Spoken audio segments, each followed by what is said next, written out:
Vântul urla prin crăpăturile copacilor bătrâni, purtând cu el fulgi de zăpadă ascuțiți ca lamele.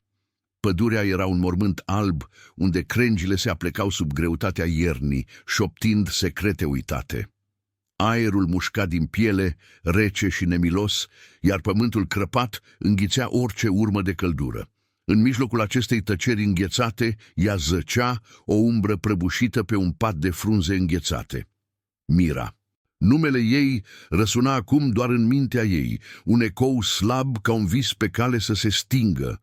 Nu fusese mereu așa. Își amintea vag de focul din sat, de râsetele copiilor și de mâinile aspre ale tatălui ei, care o învăța să țină securea. Dar acum totul era o ceață.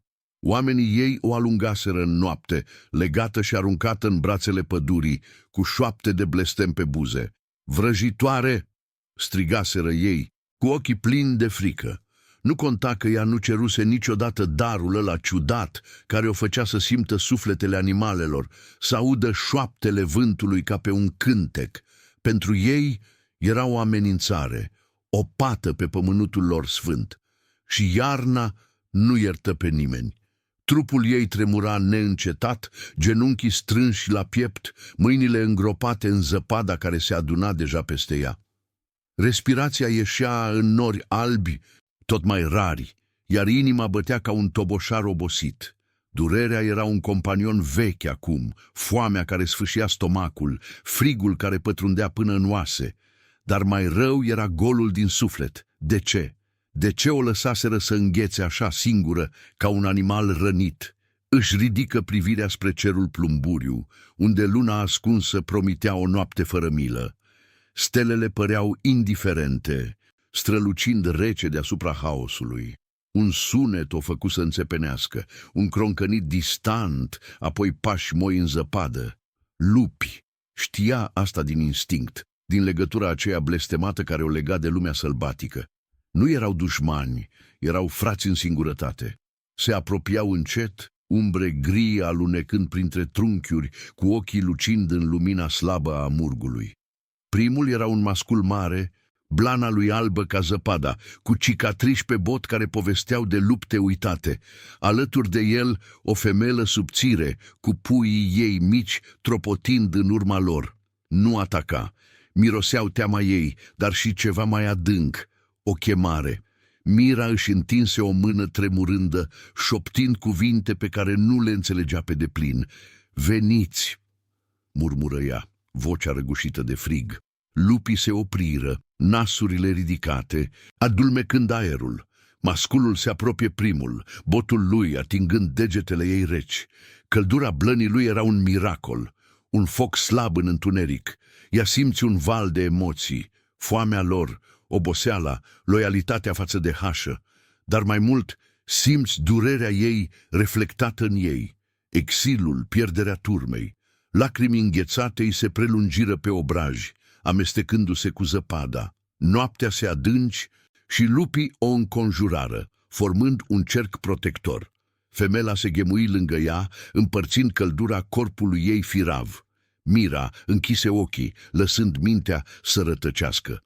Își amintea de mama ei, care murise tânără, lăsând în urmă o poveste șoptită la ureche. Ai sângele lupilor în vene, copilă, dar sângele ăsta te va costa totul. Oare era adevărat? Darul ei o salvase de multe ori în copilărie. Știa când fiarele veneau prea aproape de sat, când ploile groaznice amenințau recoltele. Dar acum, în schimb, o condamnase la moarte. Vântul crescu, aducând cu el un miros nou, metalic și puternic. Ceva se schimba în aer. Lupii ridicară capetele, urechile ciulite, un mârâit scăzut răsunând în piepturile lor. Masculul se ridică, părul de pe ceafă zburlit. Mira deschise ochii, simțind o prezență care o strivea ca o stâncă. Din umbra copacilor, o siluetă emerse, înaltă, lată în umeri, cu o mantie neagră fluturând ca aripile unui corb. Fața lui era ascunsă sub o glugă, dar ochii erau aurii, strălucind ca focul unui soare uitat. Regele Alfa. Legenda pe care bătrânii o șopteau cu teamă. conducătorul hașelor sălbatice, cel care unea sufletele și distrugea inimi. El se opri la marginea cercului de lupi, care nu mârâiră, ci doar îl priviră cu o supunere veche. Mira simți un fior care nu era doar de frig, era recunoaștere, ca și cum sufletul ei îl aștepta de o veșnicie. "Cine ești tu?" șopti ea, vocea abia audibilă, dar el nu răspunse imediat. În schimb, se apropie, genunchii lui afundându-se în zăpadă. Mâna lui, mare și aspră, o atinse pe frunte și în acel moment lumea se învârti. Imaginile năvăliră în mintea ei, păduri antice cuprinse de flăcări, un rege exilat luptând cu umbrele propriei maldiții, un destin țesut din sânge și gheață. El era Cai, regele alfa al munților pierduți, cel care nu mai crezuse în legături până acum. Lupii lui, hașă veche, o găsiseră pe ea, fata cu sângele chemat, cea profetizată să rupă blestemul care sfâșia lumea lupilor. Dar atingerea lui aduse și durere, pierderea lui, singurătatea care îl măcinase ani de zile, ca un lup încolțit. "Te-au lăsat să mori," spuse el în sfârșit, vocea lui un tunet scăzut, răsunând în pieptul ei. "Dar eu te-am găsit." Mira vrut să vorbească, să întrebe de ce, dar oboseala o copleși. Lupii se apropiară mai mult, blana lor un scut viu. Cai o ridică în brațe cu o nejnost surprinzătoare, corpul ei ușor, ca o pană în mâinile lui puternice. Ea simți căldura lui, un foc interior care topise gheața din oasele ei. Dar în adâncul sufletului știa, salvarea asta avea un preț de sânge, de sacrificiu, de un amor imposibil care putea distruge totul. Pădurea îi înghiți pe amândoi, umbrele dansând în urma lor. Vântul urla mai tare, dar acum părea un cântec de bun venit. Mira închise ochii, lăsând somnul să o ia, înconjurată de mirosul de blană umedă și de promisiunea unei noi vieți, sau a unei morți mai adânci. Noaptea ascundea secrete și regele alfa le purta pe toate în inima lui sfâșiată. Zăpada continua să cadă, ștergând urmele, dar ecoul unui uiuvăr distant răsuna prin văi, vestind începutul unei povești care va zgudui munții. Cai o purta prin desișul nopții, pașii lui siguri înghițind zăpada ca un ritm ancestral. Brațele lui erau un zid cald împotriva vântului care mușca din toate părțile, iar Mira, prinsă în îmbrățișarea aceea neașteptată, simțea cum frigul se retrăgea încet, lăsând loc unei călduri care ardea mai adânc decât orice foc. Lupii îi urmau în tăcere, umbre fidele, alunecând prin întuneric, cu nasurile ridicate spre cerul plumburiu. Mirosul lor, umed, sălbatic, amestecat cu sângele proaspăt al unei vânători recente, umplea aerul, un balsam pentru simțurile ei amorțite. Ea nu vorbi, nu putea. Oboseala o apăsa ca o mântie grea, dar în minte întrebările se învârtejau ca frunzele în vânt. Cine era el cu adevărat și de ce o salvase când lumea o aruncase la groapă? Pădurea se deschidea treptat, crengile răsucite făcându-și loc pentru o poieniță ascunsă, unde un perete de stâncă se ridica abrupt, tăiat de o peșteră largă. Focul pâlpâia acolo, un ochi portocaliu în bezna iernii, alimentat de crengi uscate și oase de vânat. Hașă de lupi se odihnea în jur. Nu doar cei care o înconjuraseră mai devreme, ci mai mulți, cu blăni albe și gri, ochi galbeni veghetori. Un pui mic, cu labe nefericite, se apropie de femela care o veghease, lingându-i nasul cu o tandrețe care sfâșia inima Mirei. Aceasta era lumea lor, un cerc de loialitate forjată în sânge și supraviețuire, unde slăbiciunea nu avea loc, dar mila apărea uneori ca un fulger. Cai o așeză cu grijă pe un pat de blănuri groase lângă foc și ia tresări, deschizând ochii spre flăcările care dansau pe chipul lui. Gluga căzuse, dezvăluind trăsături aspre, sculptate de vânturi și lupte, maxilar lat, păr negru ciufulit, încadrat de cicatrici fine care coborau de la tâmple spre gât. Ochii aceia aurii o fixau acum direct, pătrunzător ca o săgeată, Și Mira simți un val de emoții străine năvălind în ea, furie veche, singurătate ascuțită, o dorință de a urla la lună.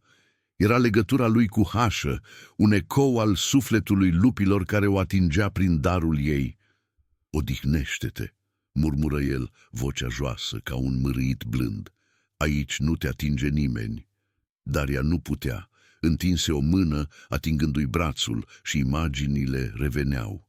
El alergând prin păduri în flăcări, corpul lui schimbându-se sub piele, oasele crăpând în metamorfoza lupului. Blestemul. Nu era doar o poveste șoptită la focuri de tabără.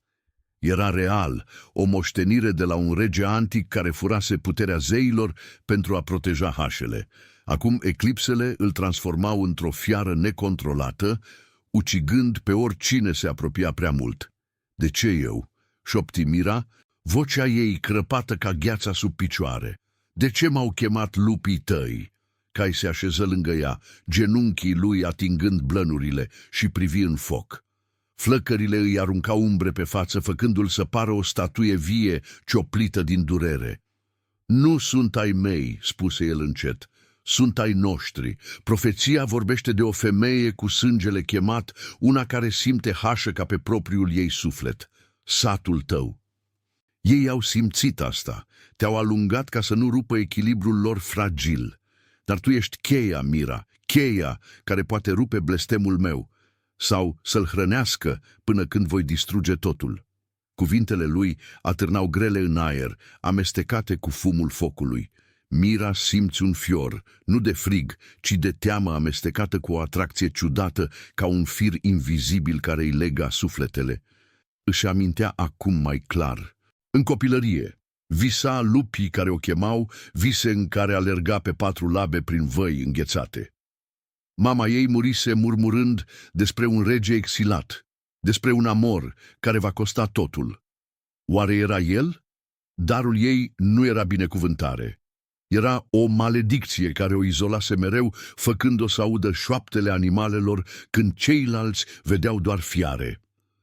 Acum, în preajma lui, șoaptele deveneau un cor, un cântec de durere și speranță.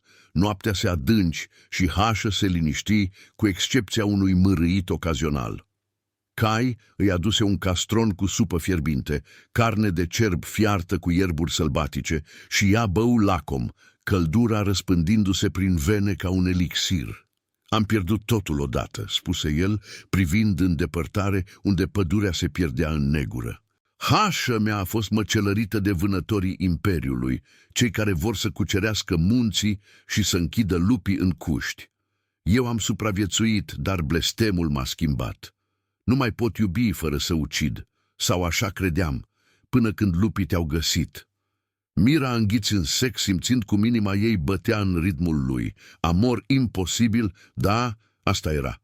El era regele, legat de Hașă prin sânge, ea era exilată, cu un dar care putea să-l salveze sau să-l distrugă, dar în ochii lui vedea o vulnerabilitate care o dezarma. O singurătate mirroring a ei, ani de alergat prin umbre, evitând orice legătură care să-l facă slab. Îi atinse mâna, degetele ei reci pe pielea lui caldă și un curent trecu între ei ca un fulger blând. "Nu sunt vrăjitoare," șoptia, "sunt doar pierdută." El zâmbi slab, un gest rar care îi lumină chipul.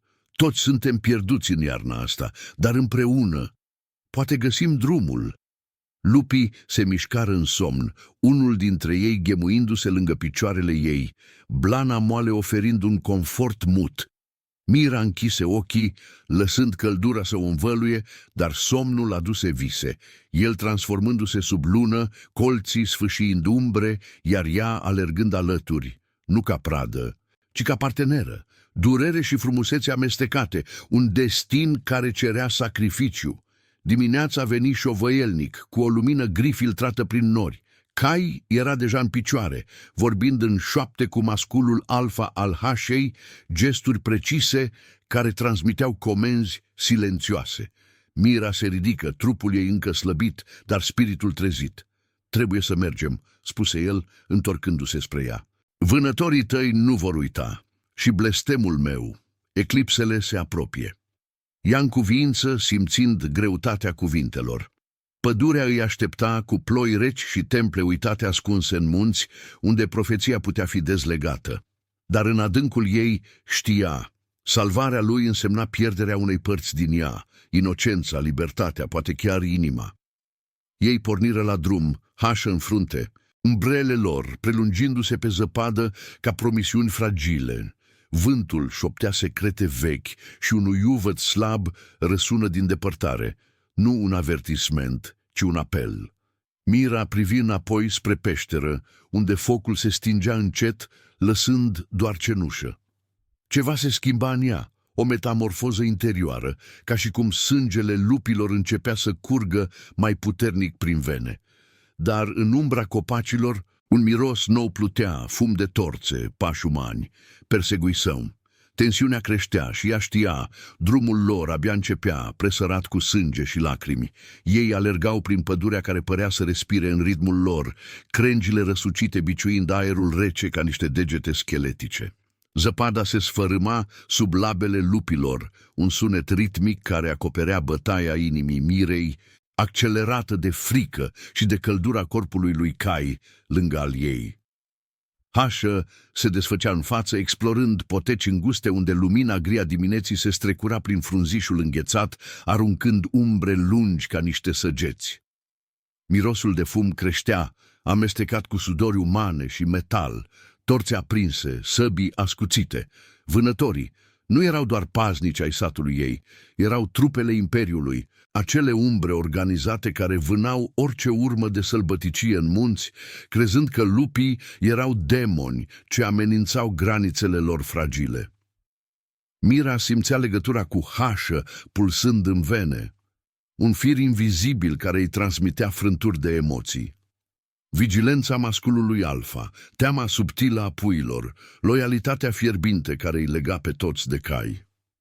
El mergea tăcut, pașii lui siguri, dar ea vedea tensiunea în umerii lui largi, în modul cum mâna lui strângea mânerul unei cuțite ascunse sub mantie.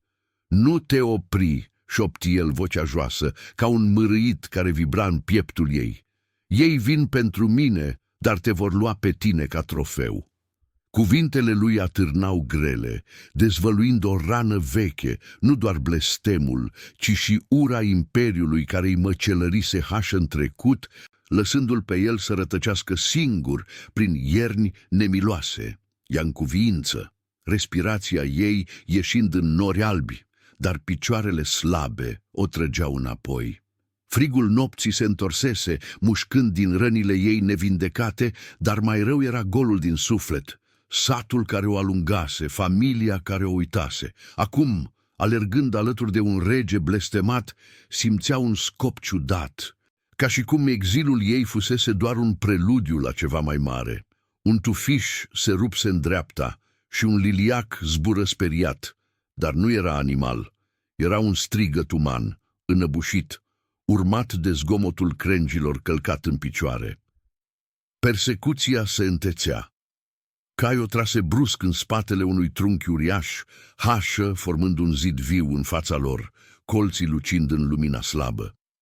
Stai aici, mormăi el, ochii aurii arzând cu o furie controlată. Dar Mira nu ascultă, darul ei o împingea înainte, șoaptele lupilor răsunând în mintea ei ca un cor de avertismente. Ea se lipi de copac, simțind scoarța aspră sub palme, și privi cum vânătorii ieșeau din ceață. 5 bărbați solizi, în armuri de piele crăpată de frig, cu arbalete ridicate și torțe care scuipau scântei. Fețele lor erau aspre, marcate de cicatrici de luptă, iar liderul, un tip cu barbă căruntă și ochi reci ca gheața, strigă: "Arătați-vă, fiare, imperiul nu iartă exilații!" Vocea lui răsună prin pădure, un ecou care făcu păsările să zboare în panică. Lupii atacară primii, un vârtej de blană și colți. Masculul alfa sări asupra primului vânător, sfâșindu-i gâtul cu un mârâit care îngheță sângele. Sângele strop zăpada, roșu aprins pe albul pur. Și Mira simți durerea, nu doar a omului, ci și a lupului, o rană superficială pe șold care pulsa ca o inimă rănită. Cai se repezi în luptă, corpul lui o umbră letală, cuțitul lui dansând în aer. Lovi rapid, precis, doborând pe al doilea cu o lovitură în genunchi, apoi pe al treilea cu un pumn care răsună ca un tunet. Dar vânătorii erau pregătiți, o săgeată zbură, zgâriindu-i brațul, și el urlă, nu de durere, ci de o furie primordială care făcu aerul să vibreze. Mira nu mai putu sta deoparte. Legătura o chema și ea alergă înainte, mâinile întinse, șoptind cuvinte vechi pe care le simțea în sânge. Opriți-vă! Simțiți, Hașă! Vocea ei era slabă, dar darul ei amplifică, trimițând un val de emoții, frica lupilor, durerea lui Cai, singurătatea ei, spre vânătorii rămași. Liderul se opri, ochii lui largi de uimire, arbaleta coborând ușor. Vrăjitoare, murmură el, dar era mai mult decât asta. Era o chemare care pătrundea în suflet, făcându-l să vadă umbrele propriei sale singurătăți, pierderile din războaie uitate. Totuși frica învinse. El ridică arma din nou, dar femela lupului sări, trântindu-l în zăpadă. Lupta se sfârși rapid, cu vânătorii căzuți, morți sau inconștienți, sângele lor amestecându-se cu zăpada topită. Hașă se adună în jurul lui Cai, lingându-i rana de pe braț cu limbi calde, iar el în genunche, respirând greu, cu sângele curgând pe mantie. Mira se apropie, genunchii tremurând și în genunche lângă el.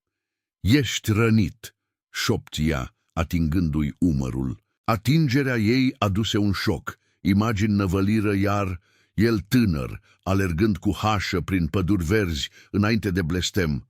O iubită pierdută, sfâșiată de metamorfoza lui sub o eclipsă, singurătatea care îl măcinase ani, transformându-l într-un rege fără tron, doar cu umbre fidele. De ce nu mi-ai spus totul?" întrebă ea, lacrimi fierbinți pe obraj reci.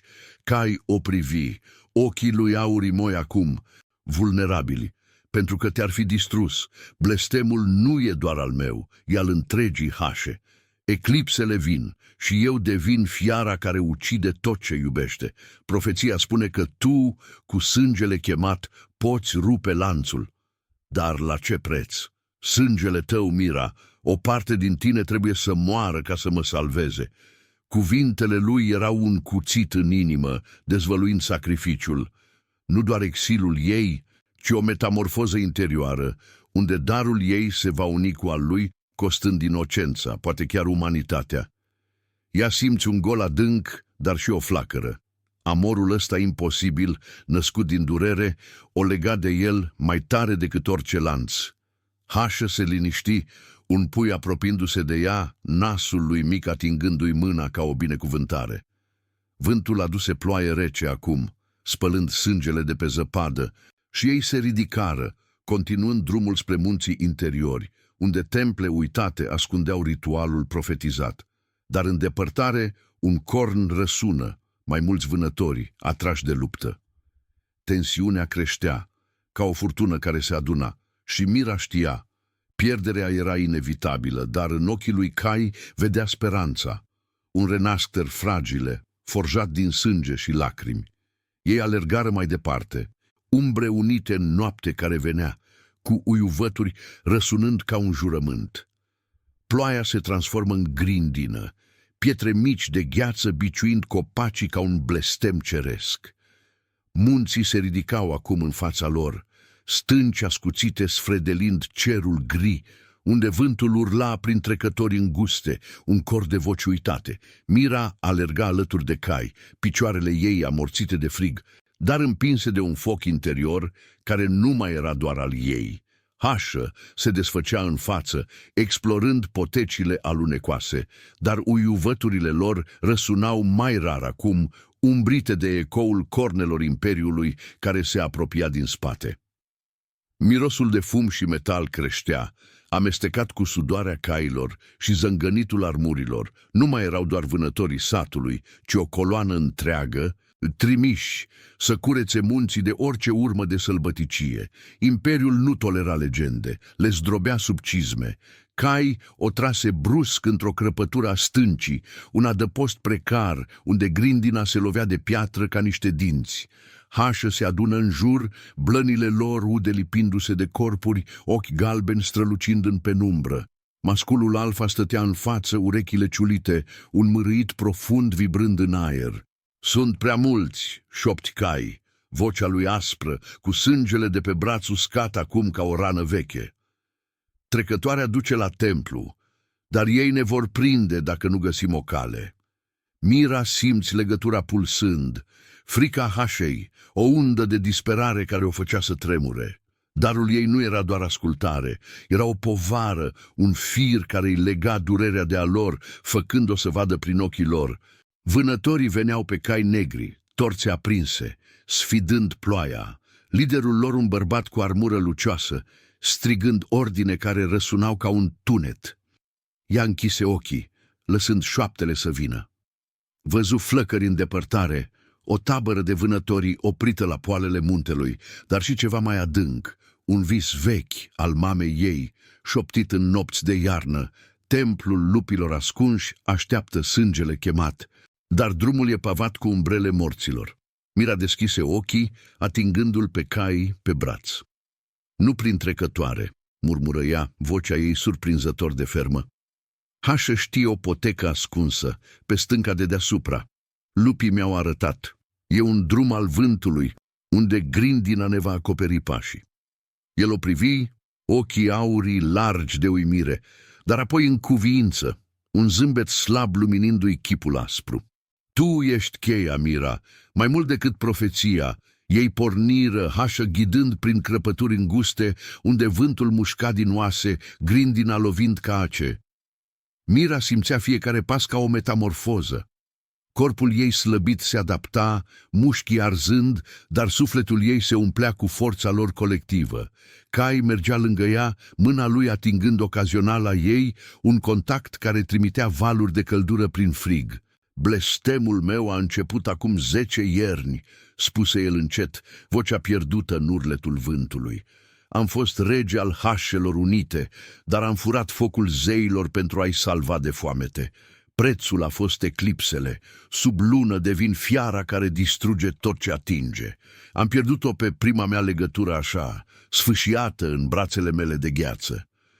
Cuvintele lui erau o confesiune, dezvăluind cicatricile invizibile, singurătatea care îl transformase într-un exilat, un rege fără curte, doar cu umbre fidele. Mira simți un gol în piept, durerea lui ecoând în ea ca un cântec trist. Mama mea vorbea de tine, șoptia, grindina biciuind obrazul ei. Spunea că sângele meu e legat de al tău prin strămoși, o vrăjitoare care a iubit un lup ancestral, dar a murit rupând un blestem mai vechi. Eu am simțit lupii dintotdeauna, dar nu știam că era o chemare. Revelația o lovi ca un val, făcând-o să vadă exilul nu ca o pedeapsă, ci ca un apel. Dar veni și teama. Ritualul din templu cerea unirea sângelui lor, o metamorfoză comună, unde ea ar fi trebuit să-și sacrifice darul uman, devenind parte din Hașă, pierzând vocea, familia, chiar și amintirile de om. Amorul ăsta născut din durere o lega de el, dar o costa totul. Poteca se lărgi brusc, deschizându-se spre o platformă de stâncă, unde templul apăru ca o viziune fantomatică. Ruine vechi, coloane răsucite acoperite de mușchi înghețat, un altar central unde zăpada se aduna în forme stranii. Vântul șoptea aici ca un cor ancestral și Mira simți un fior, spirite vechi, umbre de regi lupi care vegheau profeția. Hașă se opri la margine, un cerc protector, dar un uiuvăt slab răsună din depărtare. Unul dintre pui, rămas în urmă pe potecă, prins de o prăpastie. Mira se întoarse, inima strângându-se. Nu! Strigă ea, alergând înapoi, ignorând avertismentul lui Cai. Grindina se înteți și ea găsi puiul, o creatură mică, cu labe tremurânde, prinsă pe o lespede alunecoasă, un pas greșit de prăpastie. Mirosul de teamă era copleșitor, un val care o făcu să îngenunche, mâinile întinse. Vino la mine, șoptia, dar pământul crăpă sub el și puiul alunecă, un țipăt ascuțit răsunând. Mira se aruncă înainte, apucându-l de blană, dar greutatea o trase în jos. Pietrele se sfărâmară și ea căzu, corpul lovindu-se de stâncă, o durere arzând în picior. Puiul scăpă, alergând înapoi spre hașă, dar ea zăcea acolo, sângele curgând cald pe zăpadă, piciorul răsucit într-un unghi greșit. Cai apăru ca o umbră, ridicând-o în brațe cu o furie disperată. "Prostie!" mârâi el, dar ochii lui erau plini de durere, o vulnerabilitate care o dezarmă. O purtă spre templu, hașă înconjurând-o cu mârâituri protectoare, dar persecuția ajunse acum, corne răsunând jos, torțe urcând poteca principală. Ei intrară în ruine, aerul rece al templului învăluindu-i ca o îmbrățișare moartă. Altarul era un cerc de pietre negre, gravate cu rune străvechi, unde un bazin gol aștepta sânge. Mira gemul de durere, dar simți puterea locului, un puls slab, ca o inimă adormită. "Trebuie să începem ritualul acum," spuse Cai, așezând-o pe altar, mâinile lui tremurând în timp ce rupea o fâșie din mantie să-i lege rana. "Eclipsele se apropie. Dacă nu rupem blestemul, voi ucide pe toți, pe tine, pe hașă." Ea ridică privirea, lacrimi amestecându-se cu grindina pe față. "Și eu? Ce pierd eu?" El îngenunche lângă ea, fruntea lui atingând a ei, un contact care trimise imagini. Viitorul lor, uniți ca lupi sub lună, dar ea pierzând vocea umană, devenind o umbră veșnică în hașă. "Te pierd pe tine așa cum te cunosc," șopti el, vocea crăpată, "dar împreună renăscem." Vântul urlă prin ruine, aducând ecoul pașilor vânătorilor, torțe licărind în depărtare. Hașă se postă la intrare, un zid de colț și blană, dar Mira știa, lupta finală venea și sacrificiul ei era cheia. Durerea din picior pulsa ca un ritual propriu, o pierdere care o transformă deja. Inocența exilatei se topea, lăsând loc unei forțe interioare, un sânge de lup care curgea mai tare. Cai scoase un cuțit curbat, lama strălucind rece, și ea în cuvință, mâna ei în a lui, gata să verse sângele care va zgudui munții. Dar în umbra templului, un umplutură slab răsună, nu al hașei, ci al vânătorilor, apropiindu-se. Tensiunea atârna grea, ca o lună care se pregătea să sângereze, și în ochii lui Cai i-a văzut speranța, un amor forjat din durere, promițând renasctere sau pieire. Vântul urla prin coloanele sfărâmate ale templului, un cor sălbatic care părea să cheme spiritele adormite din piatră. Grindina se lovea de ruine ca niște unghii disperate, iar în centrul altarului Mira zăcea pe pietrele reci, piciorul ei pulsând cu o durere care se amesteca cu bătaia inimii. Cai stătea deasupra ei, cuțitul curbat în mână, lama reflectând licărul slab al torțelor îndepărtate. Ochii lui Auri erau un ocean de furtună, plin de o durere care o atingea pe ea ca un val. "E gata?" șopti el, vocea răgușită, tremurând nu de frig, ci de greutatea momentului. Ea în cuvință, mâna ei strângându-i pe a lui, pielea rece contra căldurii lui fierbinți. Sângele lor trebuia să se unească, al ei chemat din generații uitate, al lui blestemat de zei răzbunători. Dar în adâncul sufletului știa, ritualul ăsta nu era doar salvare, era o moarte și o naștere, un preț plătit cu bucăți din ea însăși. Hașă mârâia la intrarea templului, un zid viu de blană și colți, umbrele lor prelungindu-se pe pereții crăpați ca niște gheare. Ecoul pașilor vânătorilor răsuna acum clar, zângănit de armuri și strigăte ascuțite care sfâșiau noaptea. "Aici sunt, fiarele se ascund în ruine," urlă liderul lor, vocea lui un tunet metalic care făcea grindina să pară un șoaptă. Torțe licăreau în deschizătură, fumul lor amestecându-se cu mirosul de sânge și piatră umedă. Mira simți legătura pulsând mai tare, frica hașei, furia lui Cai, propria ei singurătate care se topea în ceva mai mare. Darul ei nu mai era o povară, era o armă, un fir care îi lega pe toți într-un singur suflet urlător. Cai înfipse cuțitul în palma lui, sângele negru curgând în bazinul altarului, picături grele care fumegau pe piatră ca un elixir blestemat. "Acum tu," murmură el, ridicând lama spre ea. Mira nu ezită, își tăie palma, durerea arzând ca un foc curat și sângele ei se amestecă cu al lui, un vârtej roșu care trezi runele de pe pietre. Templul vibră, un geamăt adânc răsunând din adâncuri, ca și cum munții înșiși respirau. Imaginile năvăliră în mintea ei, păduri antice arzând sub labe de lupi, o regină vrăjitoare legând sufletele cu sânge, eclipse care sfâșiau cerul și inimi. Ea văzu viitorul, nu ca o profeție vagă, ci ca un vis viu, ei doi alergând liberi, blestemul rupt, dar ea pierzând vocea umană, amintirile de sat, devenind umbre palide. "Te iubesc," șopți ea, cuvintele ieșind ca un jurământ, un amor imposibil care ardea mai tare decât orice flacără. Dar ritualul fu întrerupt de haos. Vânătorii năvăliră în templu, torțe ridicate, săbii scoase, un val de oțel și ură. Liderul cu armura lui lucioasă pătată de noroi ținti spre altar. "Moarte fiarelor, imperiul curăță pământul ăsta." Lupii săriră primii, un vârtej de colț și blană, sfâșiind carne și armură. Masculul alfa se repeze asupra a doi, ghearele lui lăsând urme adânci pe piepturile lor, sângele stropind altarul ca o ofrandă neașteptată. O săgeată zbură, străpungând umărul femelei care o veghease, și Mira urlă, durerea ei ecouând prin legătură ca un cuțit în inimă. Cai se ridică, corpul lui o umbră letală, cuțitul dansând în mâna sângeroasă. Lovi rapid, doborând pe lider cu o lovitură în gât, sângele țâșnind cald pe fața lui. Dar vânătorii erau mulți, 10-12, și ei înconjurau altarul, arbaletele țintind spre hașă. Luna ieși de după nori, un ochi palid care promitea eclipsa, și Cai se cutremură. Blestemul se trezea, oasele lui crăpând sub piele, un mârâit neomenesc răsunând din piept. "Nu! Acum nu!" gemu el, căzând în genunchi, blana începând să-i crească pe mâini, ochii aurii devenind sălbatici. Metamorfoza îl lovea prematur, furioasă, transformându-l în fiara care ucidea tot ce iubea.